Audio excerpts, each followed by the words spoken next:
அன்பார்ந்தவர்களே, இந்த அதிகாலை பொழுதிலே இறைவனோடு நாம் அனைவரும் சங்கமிக்க வந்திருக்கின்றோம்.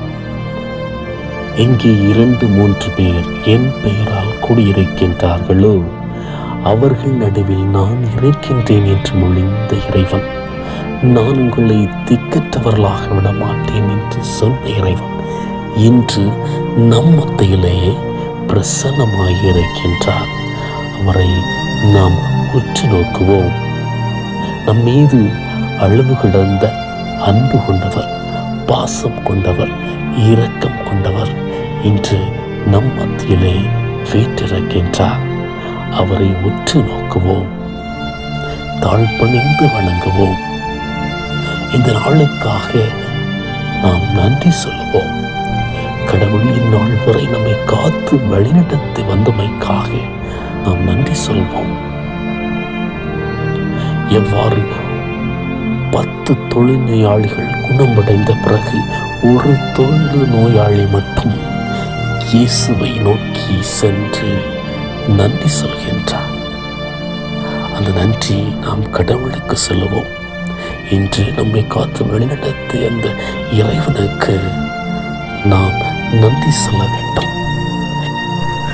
எத்தனை இடங்களுக்கு சென்றாலும் நம் வாழ்வில் நிறைவு இருக்காது. ஆனால் கடவுளின் சன்னிதானத்தில் வாழ்வு முழு நிறைவு கிடைக்கின்றது, உள்ளத்திலே மகிழ்வு பிறக்கின்றது. அன்பார்ந்தவர்களே, அன்று இயேசு அப்பத்தை எடுத்து என் உடல் என்றார், ரசத்தை எடுத்து என் ரத்தம் என்றார். இதனால் உடலாலும் இரத்தத்தாலும் நம்மோடு என்றும் கலந்து இருக்கின்றார் என்பதை சொல்லுகின்றது. மழை பொழிகின்றது, மண்ணோடு கலக்கின்றது. இவ்வாறு கலந்த பிறகு அதை பிரிக்க முடியுமா? அதே போல இறைவன் நம்மோடு கலந்து விட்டார், அதை நம்மால் பிரிக்க முடியாது. அவரோடு கலந்து விட்டோம் என்று சொல்லக்கூடிய அளவுக்கு நம்பிக்கை உள்ளவர்களாக நாம் இருக்கின்றோமா? இறைவன் நம் அனைவருக்கும் கொடுத்திருக்கும் உணவு பழைய ஏற்பாட்டு மக்கள் உண்ட மன்னாவை போன்றது அல்ல.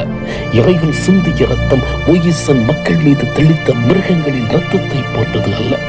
மாறாக இயேசு தன் உடலை உண்மையாக கொடுக்கின்றார், தன் இரத்தத்தை உண்மையாக கொடுக்கின்றார்.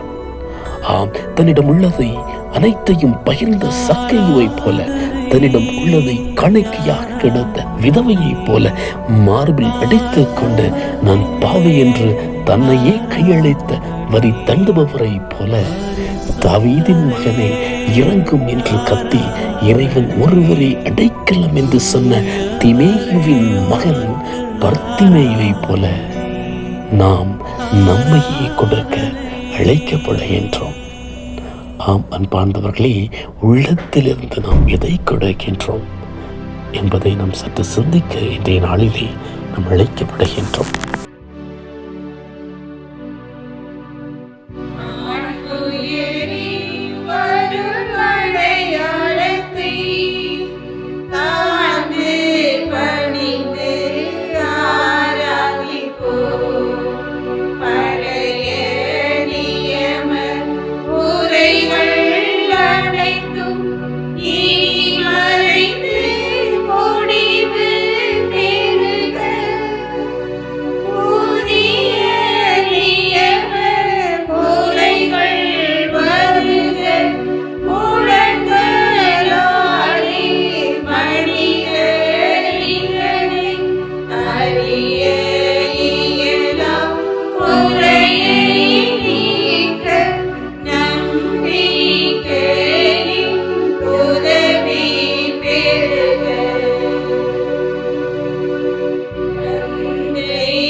மன்றாடுவோமாக.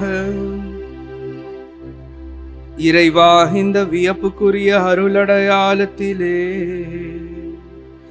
உம்முடைய பாடுகளின் நினைவை எங்களுக்கு விட்டு சென்றீர். உம் திருவுடல் திரு ரத்தம் ஆகியவற்றின் தூய மறைபொருளை வணங்கும் நாங்கள் உமது மீட்பின் பயனை இடைவிடாமல் தூய்த்துணர்ந்து மகிழ அருள்வீராக. தந்தையாகிய இறைவனோடு தூய ஆவியாரின் ஒன்றிப்பில் இறைவனாய் என்றென்றும் வாழ்ந்து ஆட்சி செய்கின்ற உம்மை மன்றாடுகின்றோம்.